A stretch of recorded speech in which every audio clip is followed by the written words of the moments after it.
മന്ത്രമാകണമെങ്കിൽ അറബി ഭാഷയിലാകണം, മനസ്സിലാകുന്ന രീതിയിലാകണം, വ്യക്തമായിരിക്കണം.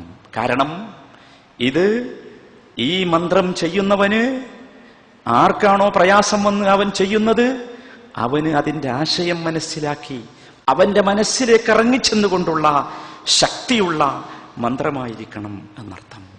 വളരെ ഗൗരവത്തോടു കൂടി ആലോചിക്കേണ്ട സംഗതിയാണ്. മൂന്നാമത്തേത്, ഈ പറഞ്ഞതല്ലാത്ത രൂപത്തിൽ സ്വയം നിർമ്മിതമായ മന്ത്രങ്ങൾ, അത് യഥാർത്ഥ മന്ത്രങ്ങളിൽ പെടുകയില്ല.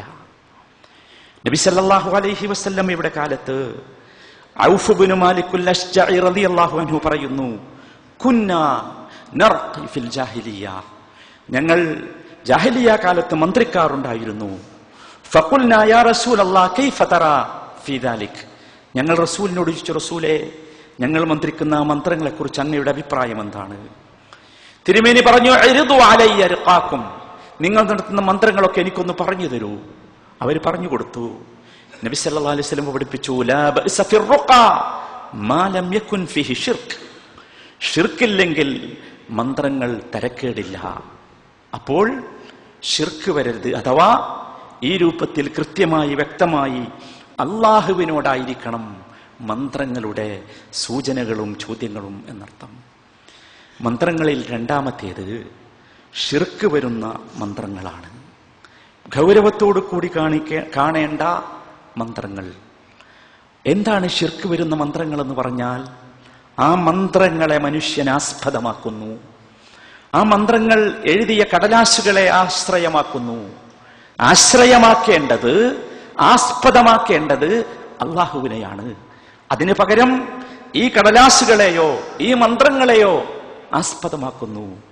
അറബി ഭാഷയിൽ അർത്ഥമില്ലാത്ത, ആശയമില്ലാത്ത, അർത്ഥമറിയാത്ത എന്തോ എഴുതുന്നു, എന്നിട്ടത് ഫ്രെയിം ചെയ്യുന്നു, എന്നിട്ടത് വീട്ടിൽ തൂക്കുന്നു, കച്ചവട സ്ഥാപനത്തിൽ വെക്കുന്നു, വണ്ടിയിൽ വെക്കുന്നു.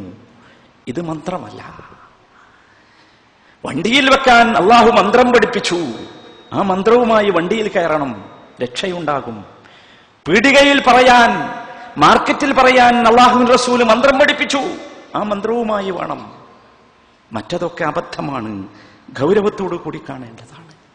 മാത്രമല്ല, ഈ സാധനങ്ങളിലൊക്കെ നാം ആസ്പദമാക്കാൻ തുടങ്ങിയാൽ, ഈ ഊതിയുണ്ടാക്കിയ നൂലുകളിലും കെട്ടിയുണ്ടാക്കിയ ഏലസുകളിലും എഴുതിയുണ്ടാക്കിയ ഫ്രെയിം ചെയ്ത ഈ കടലാസുകളിലുമൊക്കെ നാം ആസ്പദമാക്കിയാൽ, അള്ളാഹുവിനെ ആസ്പദമാക്കേണ്ടതിന് പകരം, അള്ളാഹുവിൽ തവക്കുൽ ചെയ്യേണ്ടതിന് പകരം, അള്ളാഹുവിൽ ഇഅ്തിമാദ് ചെയ്യേണ്ടതിന് പകരം ഇവകളിൽ ഇഅ്തിമാദ് ചെയ്താൽ ദീനിൽ നിന്ന് പുറത്തു പോകും, ഷിർക്കായി പോകും. ഗൗരവത്തോട് കൂടി കാണേണ്ടതാണ്. നബി സല്ലല്ലാഹു അലൈഹി വസല്ലമ വളരെ കൃത്യമായി അത് നമുക്ക് പഠിപ്പിച്ചു തന്നു. ഇത്തരം ആളുകളെ നാം കണ്ടുകൂടാ, ചോദിച്ചുകൂടാ, സമീപിച്ചുകൂടാ. അവരേത് പേരുള്ളവരാകട്ടെ. ചില ആൾക്കാർ പറയും, ഞങ്ങൾക്ക് ഇസ്ലാം ജിന്നുണ്ട്. ഏയ്, ഇസ്ലാം ജിന്ന്, ഇസ്ലാം ജിന്നുണ്ട്, മുസ്ലിം ജിന്നുണ്ട്. സൂറത്തുൽ ജിന്നിൽ അത് പഠിപ്പിച്ചിട്ടുണ്ട്. പക്ഷെ മൂപ്പരടുത്ത് മുസ്ലിം ജിന്നുണ്ട്, എന്നിട്ട് മൂപ്പര് ചികിത്സിക്കുന്നു. ആര് പഠിപ്പിച്ചു തന്നു? എവിടുന്ന് കിട്ടി? ആരറിഞ്ഞു? സ്വയം മുസ്ലിം അല്ല പലപ്പോഴും ഇയാൾ. എന്നിട്ട് അയാൾ പറയാ, എനിക്ക് മുസ്ലിം ജിന്ന് കീഴ്പ്പെട്ടിരിക്കുന്നു, അതുകൊണ്ട് ഞാൻ ചികിത്സിക്കുന്നു. കരുതുക, ഇത്തരത്തിലുള്ള ആളുകളെയും ഇത് ചെയ്യുന്നവരെയും, മൻ അതാ അറാഫൻ ഔ കാഹിനൻ ഫസദ്ദഖഹു ബിമാ യഖൂൽ ഫഖദ് കഫറ ബിമാ ഉൻസില അലാ മുഹമ്മദിൻ സല്ലല്ലാഹു അലൈഹി വസല്ലം. ഇത്തരം ആളുകളെ സമീപിക്കുകയും അവർ പറയുന്നത് വിശ്വസിക്കുകയും ചെയ്താൽ അവൻ മുഹമ്മദ് നബിക്ക് അവതരിപ്പിക്കപ്പെട്ടതിൽ അവിശ്വസിച്ചിരിക്കുന്നു. ഇന്നാ ലില്ലാഹി വ ഇന്നാ ഇലൈഹി റാജിഊൻ. ഗൗരവമുള്ളതാണ് വിഷയം എന്നർത്ഥം. അത് ഉപേക്ഷിക്കുക. രണ്ടാമത്തേത്. മൂന്നാമത്തേത്, നബി സല്ലല്ലാഹു അലൈഹി വസല്ലം പഠിപ്പിക്കാത്ത രീതിയിൽ നബി സല്ലല്ലാഹു അലൈഹി വസല്ലമയുടേതെന്ന് തോന്നുന്ന രൂപത്തിലുള്ള വാക്കുകളും വാചകങ്ങളും, അല്ലാഹു സുബ്ഹാനഹു വ തആല റസൂലിന്റെ നാവിലൂടെ പഠിപ്പിക്കാത്ത രൂപത്തിലും രീതിയിലും അല്ലാഹുവിന്റെ വാക്കുകൾ ഉപയോഗിക്കുന്ന മന്ത്രങ്ങളും ചികിത്സകളും. അതിൽ ആദ്യം മനസ്സിലാക്കേണ്ട കാര്യം എന്താ? ഞാൻ ആദ്യം പറഞ്ഞതാ. എന്താ? ഖുർആൻ എന്തല്ല? ചികിത്സയല്ല. അതെന്താണ്? ഷിഫയാണ്. അതിന് പരിപാടികൾ, അതിന് ചാനലുകൾ, ചാനലിൽ തട്ടമിട്ടവർ തൊപ്പിയിട്ടവർ പരിപാടി നടത്തുന്നു. ചോദ്യം എന്താ? ചോദ്യം, എനിക്ക് ഭയങ്കര പ്രശ്നമുണ്ട്, എന്റെ കച്ചവടം ഭയങ്കര നഷ്ടത്തിലാണ്, എന്റെ കുട്ടികൾക്ക് മാറാരോഗം, എന്റെ കുട്ടികൾ മെഡിസിന് പഠിക്കുകയാണ്, എൻട്രൻസിന് അറ്റൻഡ് ചെയ്തിട്ടുണ്ട്, മാർക്ക് കിട്ടണം. എന്താ ചെയ്യേണ്ടത്? മൂപ്പരുടെ വക ഒരു ട്രീറ്റ്മെന്റ്. എന്താ? ഭയങ്കര രസമാണ് ട്രീറ്റ്മെന്റ് കേൾക്കാൻ. സൂറത്തുൽ ബഖറയിലെ ആദ്യത്തെ 10 ആയത്തുകൾ 14-ാം രാവിലുള്ള ചന്ദ്രന്റെ വെളിച്ചത്തിൽ നിന്ന് 6 പ്രാവശ്യം ഓതുക. എവിടുന്ന് കിട്ടി? ഈ മുസ്ലിയാർക്കും മൗലവിക്കും പുരോഹിതനും ഒക്കെ ഇത് എവിടുന്ന് കിട്ടി? അങ്ങനെ ഒന്നില്ല. നബി സല്ലല്ലാഹു അലൈഹി വസല്ലം പഠിപ്പിച്ചു, നിങ്ങൾ പറയേണ്ട ദിക്റുകൾ ഹസ്ബിയല്ലാഹ് ലാ ഇലാഹ ഇല്ലാ ഹുവ അലൈഹി തവക്കൽതു വഹുവ റബ്ബുൽ അർശിൽ അളീം. മുസ്ലിമിനോട് പറഞ്ഞു, എല്ലാ ദിവസവും രാവിലെയും വൈകുന്നേരവും 7 പ്രാവശ്യം പറയണം. സൂര്യൻ ഉദിക്കുന്നതിന് മുമ്പ്, സൂര്യൻ അസ്തമിക്കുന്നതിന് മുമ്പ്. റസൂലുള്ളാഹി കൃത്യമായിട്ട് പഠിപ്പിച്ചില്ലേ? അങ്ങനെ ഒരു സാധനം നബി പഠിപ്പിച്ചോ? എന്നാൽ അത് പറയാൻ ആരുമില്ല.